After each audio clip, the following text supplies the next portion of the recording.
16 વર્ષમાં 65થી વધુ ગુનાઓ, વિદેશી દારૂના 7 કેસમાં વોન્ટેડ, છતાં પોલીસની આંખમાં ધૂળ નાખીને વર્ષો સુધી ફરાર રહેતો આ ભેજાબાજ બુટલેગર આખરે કાયદાના સંકંજામાં આવી ગયો છે.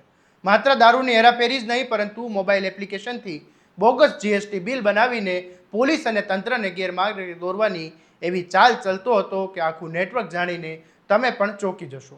શું છે સમગ્ર મામલો, આવો વિગતે વાત કરીએ આ અહેવાલમાં. નમસ્કાર, હું છું આસિફ કાદરી અને સ્વમાન સાથે તમારું સ્વાગત છે.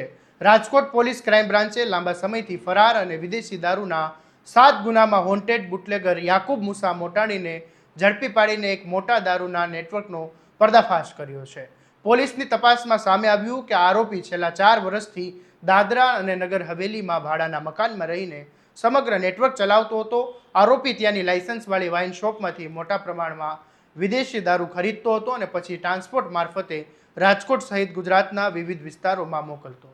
પરંતુ સૌથી ચોંકાવનારી વાત એ છે કે દારૂની હેરાફેરી માટે તેને નવી ટેકનોલોજીનો સહારો લીધો હતો. પોલીસના જણાવ્યા મુજબ યાકુબ પોતાના મોબાઈલમાં જીએસટી ઇનવોઇસ મેનેજર નામની એક એપ્લિકેશનનો ઉપયોગ કરીને બોગસ જીએસટી ઇનવોઇસ અને નકલી બિલટી તૈયાર કરતો હતો. આ દસ્તાવેજો એટલા વિશ્વસનીય લાગતા હતા કે ટ્રાન્સપોર્ટ મારફતે પાર્સલો સરળતાથી પસાર થઈ જતા હતા. તપાસ દરમિયાન વધુ એક મોટો ખુલાસો થયો કે આરોપી ક્યારેક પોતાના સાચા નામે માલ મોકલતો નહોતો. તેના બદલે ખુશ્બુ બ્યુટી કેર, બીટી બિગ બજાર, ઉમૈયા એજન્સી અને મેન્સ ઇન્ડસ્ટ્રીઝ જેવી બોગસ ફર્મના નામે દસ્તાવેજો તૈયાર કરવામાં આવતા હતા અને રાજકોટમાં માલ મેળવવા માટે પણ નકલી એજન્સીઓનો ઉપયોગ થતો હતો. આગળ વાત કરીએ પહેલા ડીસીપી ક્રાઇમ જગદીશ બાંગરવાએ શું કહ્યું એ પણ સાંભળી લો. માનનીય સીપી સર બ્રજેશ કુમાર દાસર દ્વારા રાજકોટ શહેરમાં પ્રોહિબિશનની પ્રવૃત્તિ પર અંકુશ લગાવવા માટે રાજકોટ શહેર પીસીબી ટીમને સૂચના કરવામાં આવેલ હતી. આ સૂચનાની અનુપાલનના ભાગરૂપે પીઆઈ શ્રી એમ.આર. ગોંડિયા સાહેબ અને પીએસઆઈ શ્રી પીબી રાજ્ય સાહેબની ટીમ દ્વારા એક રાજકોટ શહેરના 7 પ્રોહિબિશનના ગુનામાં વોન્ટેડ આરોપી યાકુબ મુસા મોટાણીને ઝડપી પાડવામાં આવેલ છે. આ જે આરોપી છે એ આરોપી વિદેશી દારૂની રાજકોટ શહેરમાં સપ્લાય લાંબા સમયથી કરતો. એના વિરુદ્ધ કુલ 65 જેવા ગુના દાખલ થયેલા છે, જેમાં મોટાભાગના વિદેશી દારૂની હેરાફેરીના ગુના છે. અને આ આરોપી 7 ગુનાઓમાં અટક કરવાનો બાકી છે, જેમાં પીસીબીના 5 ગુના છે, ડીસીબી પોલીસ સ્ટેશનના એક ગુનો છે અને વલસાડ રૂરલનો 1 ગુનો છે.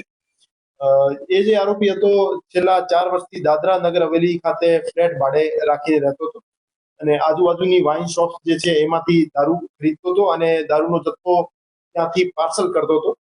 અને એક જીએસટી ઇનવોઇસ મેનેજર નામની એક એપ્લિકેશન હતી, જ્યાંથી એ એક જીએસટી ઇનવોઇસ જનરેટ કરતો હતો અને ત્યાંથી એ ફેક જીએસટી ઇનવોઇસ આધારે પાર્સલ અહીંયા લોકલ બુટલેગર્સ સપ્લાય કરતો હતો. ખોટા બિલ બનાવવા બાબતે એના વિરુદ્ધ અલગથી જે ફોર્જરીની કલમો છે એનો પણ ઉમેરો કરવામાં આવેલ છે. અને આ જે આરોપી છે એ ખુશ્બુ બ્યુટી કેર સેલવાસ અને બીટી બિગ બજાર સેલવાસ નામની કંપનીઓના બિલો બનાવતો હતો અને અહીંયા ઉમિયા સેલ્સ એજન્સી રાજકોટ અને મોશન ઇન્ડસ્ટ્રી રાજકોટ નામના બિલો બનાવતો હતો. તો એ રીતે એ ફોર્જરીની સાથે વિદેશી દારૂની સપ્લાય કરવાનું કામ કરતો હતો. એ આરોપીની અત્યારે ફર્ધર રિમાન્ડ મેળવી પૂછપરછ ચાલુ. હજુ સુધી જે 5 ગુના છે એમાં પકડવાનો બાકી છે. એમાંથી 7 પૈકી 5માં એને પાર્સલ મારફતે દારૂ મોકલવાનું કબૂલ્યું છે. પણ અમારું માનવું છે કે જૂના પણ અગાઉ પણ જે ગુના દાખલ થયેલા છે એમાં પણ પાર્સલ મારફતે એને સપ્લાય કર્યું. અને એના સહ આરોપી છે એ બાબતે અત્યારે રિમાન્ડ મેળવી પૂછપરછ ચાલુ છે.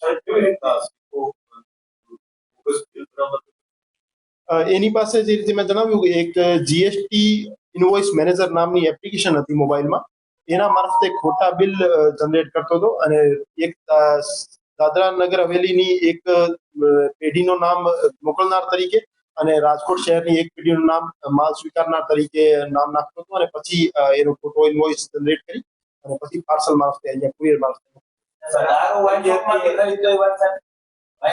હા, મોટા ભાગનો જે દારૂ છે આજુબાજુની વાઇન શોપમાંથી લીગલી ખરીદેલો છે નાના નાના જથ્થાઓમાં, અને એકાદ એનો મોટો સપ્લાયર છે એ ઇલીગલી એમને ખરીદેલો છે, એનું નામ ખોલવામાં આવશે.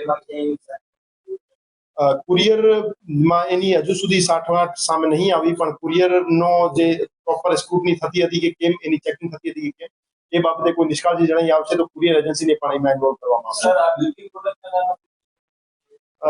મોકલનાર તરીકે એ બે કંપનીના બિલો સામે આવ્યું છે, જેમાં ખુશ્બુ બ્યુટી કેર સેલવાસ અને બીટી બિગ બજાર સેલવાસ એ બે એજન્સીના નામ ઇન્વોલ્વ કરતો હતો, અને માલ લેનાર તરીકે ઉમિયા સેલ્સ એજન્સી અને મોશન ઇન્ડસ્ટ્રીઝ એ બેના નામ.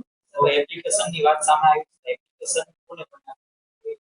એ બાબતે એ જે આરોપી છે એની પાસેથી 8 મોબાઈલ ફોન જે કબજે કરવામાં આવેલ છે એ FSL માં મોકલવામાં આવશે, અને એનો જે ઓરિજિન ક્યાંથી થયો છે એ બાબતે ઊંડાણપૂર્વક તપાસ કરવામાં આવશે. પોલીસના જણાવ્યા મુજબ ટ્રાન્સપોર્ટ કંપનીમાંથી મળતી બિલ્ટીની કોપી રાજકોટમાં બેઠેલા પોતાના સાગરીતને મોકલતો હતો અને ત્યારબાદ તે લોકો ટ્રાન્સપોર્ટના ગોડાઉનમાંથી દારૂનો જથ્થો સરળતાથી છોડાવી લેતા હતા. એટલે કે આખી હેરાફેરીનું નેટવર્ક ખૂબ આયોજનબદ્ધ રીતે ચલાવવામાં આવતું હતું. રાજકોટ PCBએ છેલ્લા 5 દિવસ દરમિયાન ટ્રાન્સપોર્ટ મારફતે આવેલા દારૂના અનેક જથ્થાને ઝડપી પાડ્યા હતા. ત્યારબાદ ટેકનિકલ સર્વેલન્સ અને હ્યુમન ઇન્ટેલિજન્સના આધારે આખરે મુખ્ય સૂત્રધાર યાકુબ મોટાણી સુધી પોલીસ પહોંચી ગઈ અને ધરપકડ બાદ આરોપી પાસેથી કુલ 8 અલગ અલગ મોબાઈલ ફોન પણ મળી આવ્યા અને તેને કબજે કરવામાં આવ્યા છે. પોલીસને આશા છે કે આ મોબાઈલમાંથી દારૂના કાળા કારોબાર સાથે જોડાયેલા અન્ય બુટલેગારો, ગ્રાહકો અને રિસીવરો અને સમગ્ર નેટવર્ક અંગેના મહત્વના પુરાવા મળી શકે છે. આ કેસમાં હવે ટ્રાન્સપોર્ટ કંપનીઓની ભૂમિકા પણ પોલીસના રડાર પર છે.